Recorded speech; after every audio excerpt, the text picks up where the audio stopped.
Hi everybody. I don't know what happened there. Some sort of, it just ended for some reason. Right, where were we? Ah, yeah, back to this.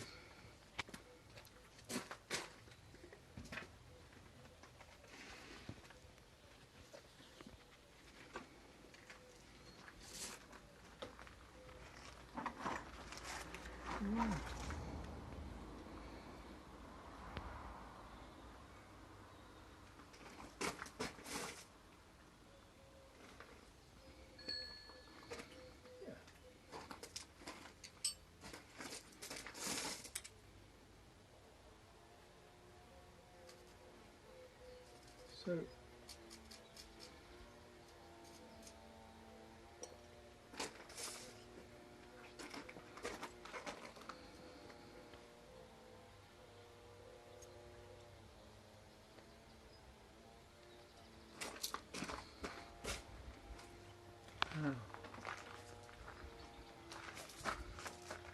I'm going to take it from there. So actually,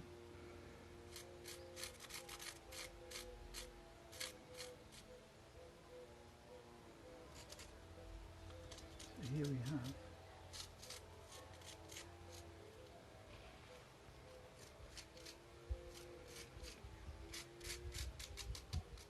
Right. I'm gonna take it to those lines that I've drawn.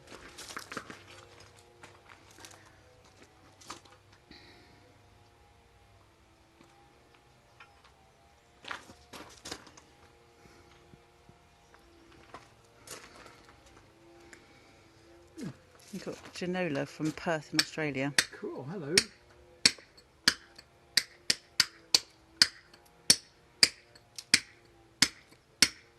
I think Janola wasn't Janola here last Yes. week.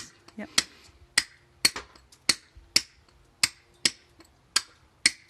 So,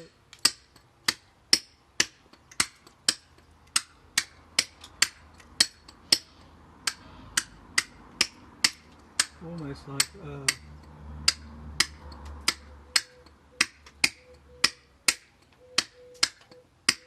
takes me some time to get into the rhythm of it and relax into the job.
So that's with a big masonry punch. I tend to hold it like that, and with a smaller point, I tend to hold it. All my carving chisels, I tend to hold like that. And there's something about having the hands. You can, I mean, if you're really belting it, and you've got a big shank, then holding it like that's useful. But I tend to hold it like this with the thumb on top because it stops you gripping the chisel too much, and you've actually, in the end, you've got, especially with a flat chisel, you've got more control over the plane of where it is. You can turn the chisel in your hand like that. It's, and again, it's more like when you're holding a chisel, it's more like you're kind of just stopping it falling to the ground rather than holding onto it. And if you, I mean, with a point, it's slightly different.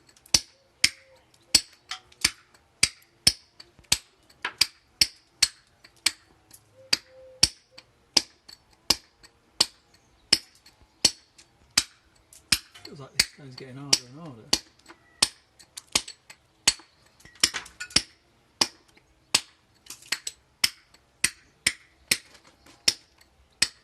So the temptation is to kind of hit it harder and harder, but actually the way forward is to hit it with something heavier and heavier rather than try and hit it harder and harder.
Hey Millie, you alright?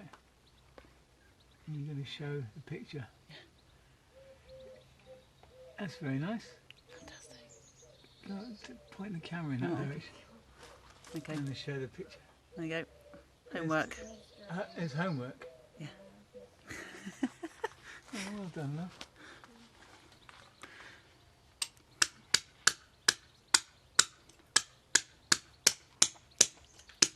Actually, I might...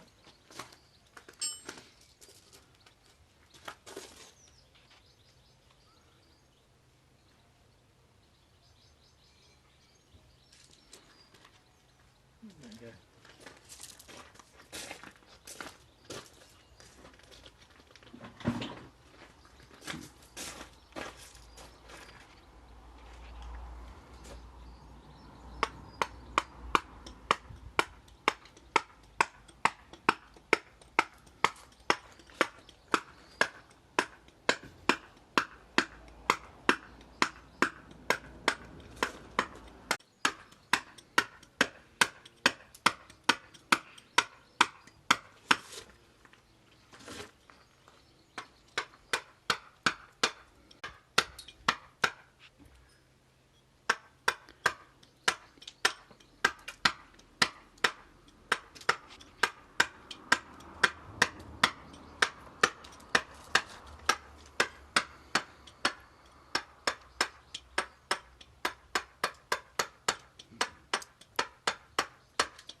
I think Matt's just joined. Hi Matt. I'm getting lost.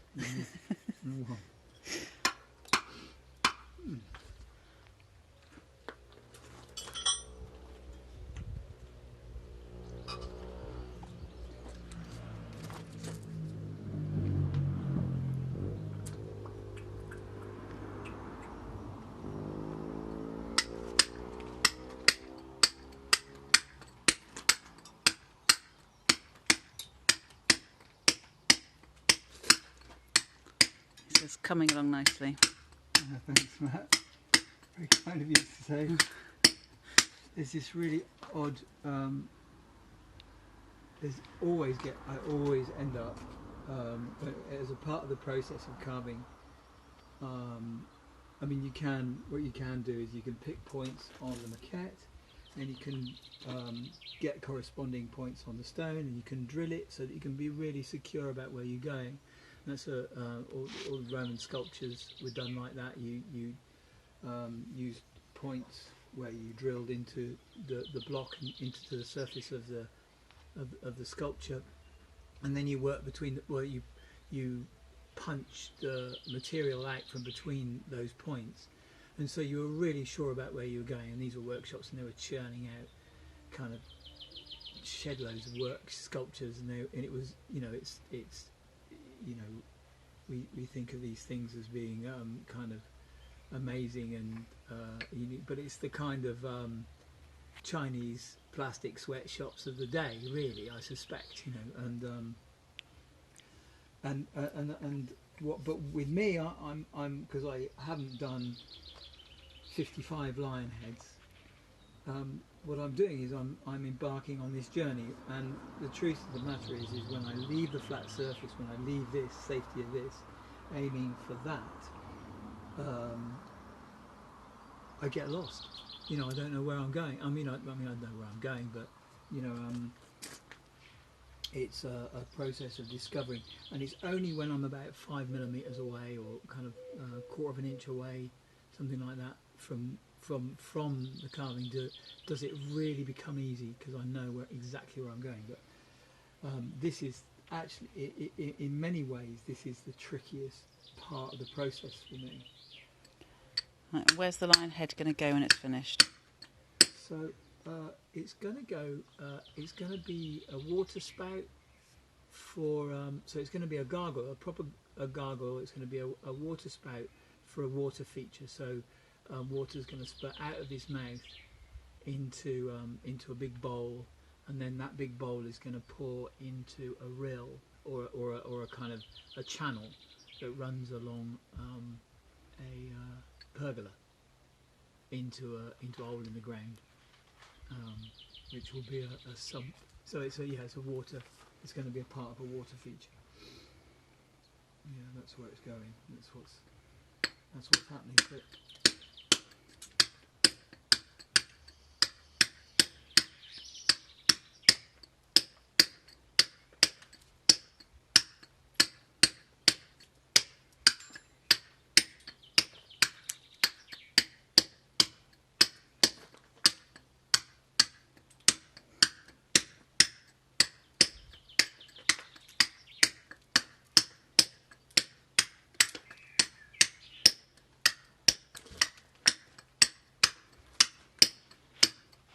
what have we got? Shall I do some quick bit of letter cutting? Yeah. Yeah. Yeah. Just because this one, you know, will take a while to get into it, and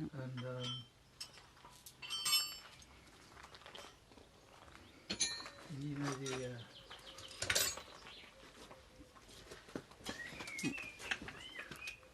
So put that back up here.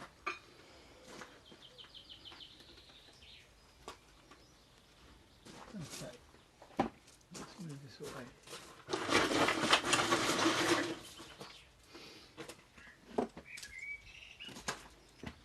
What have we got?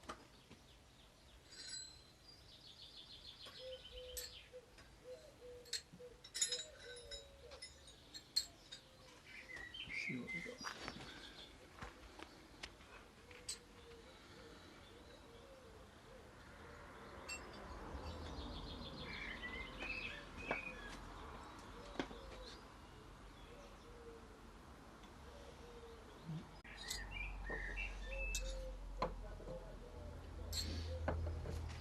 So,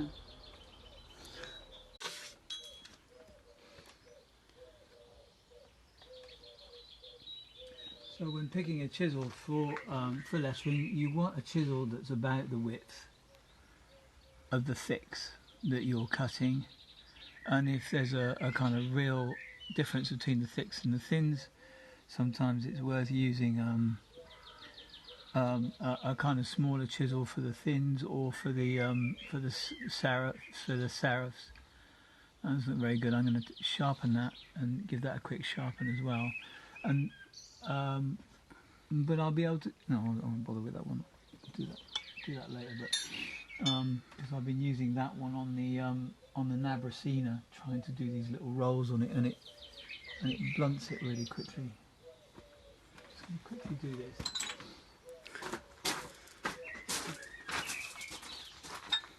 Oh, there's my cup.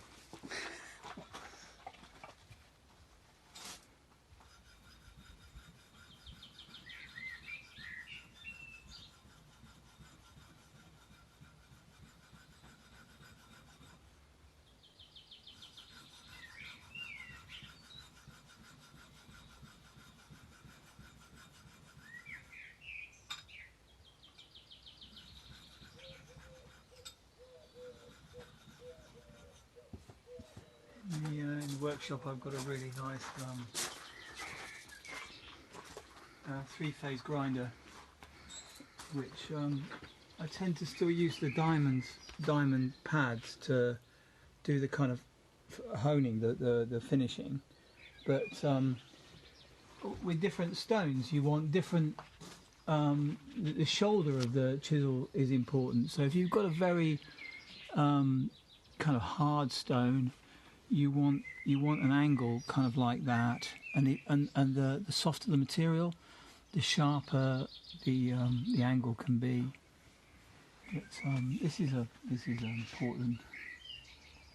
I'm not sure. I'd like it at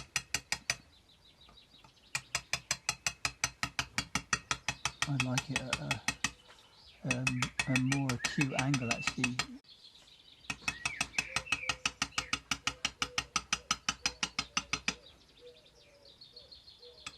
Yeah.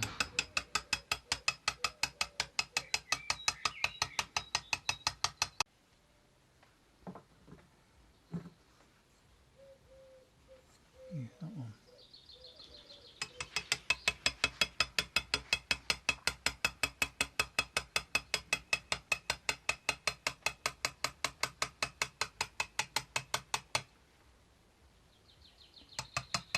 This is called chasing.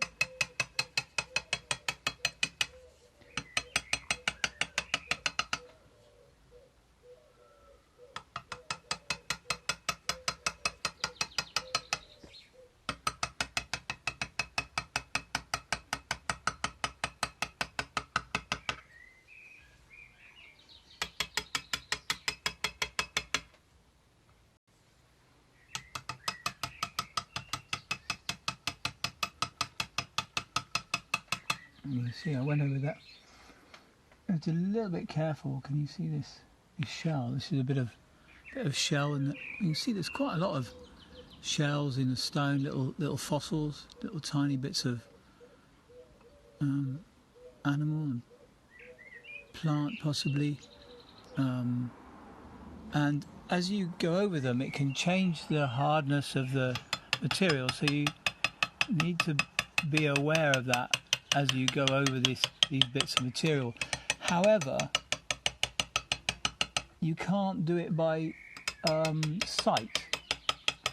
You have to do it by feel. You have to think about carving. You're not just imposing your kind of will on the material. You're responding to the hardness or softness of the material. I mean, I suppose you.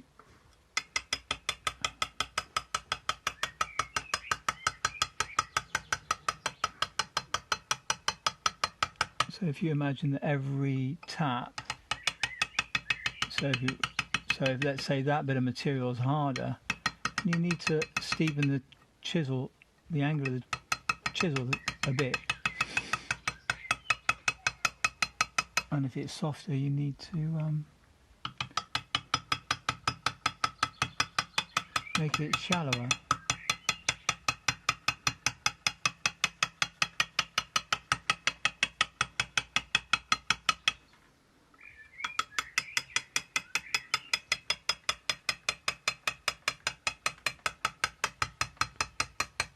So that's chasing.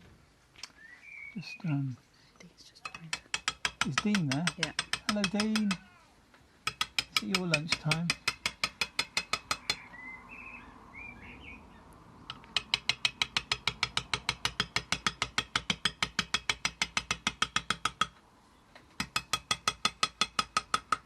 So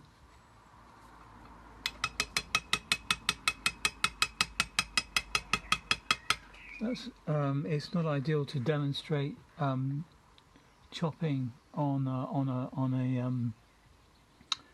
a curved on a curve, but this is chopping.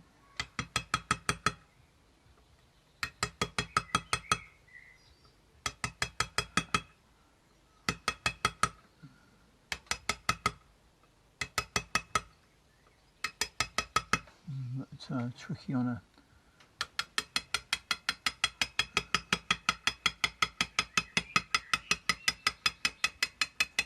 tricky on a curve, easier on a flat,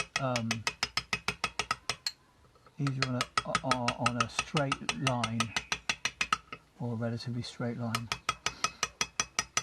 Or if you've got a kind of sans serif modern letter, you can even kind of chop it out, so you can even go, you know, go like that, ba-bam, bam, and chop it in like that. You can, it'd be really, really quick.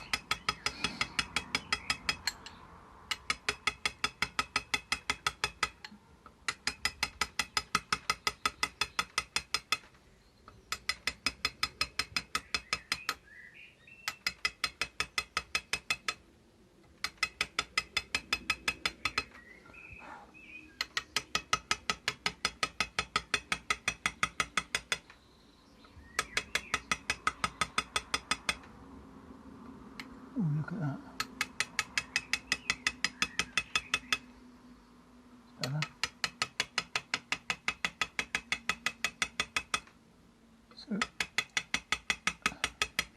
So as the thick becomes a thin, the depth of the letter gets shallower and shallower because these angles stay the same. So that angle by right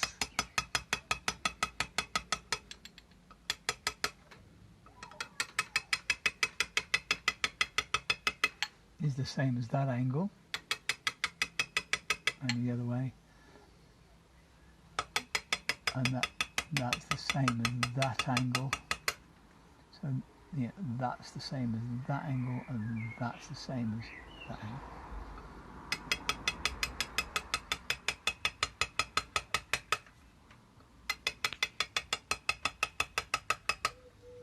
I mean, of course, when you cock it up, you break those rules to make it look right.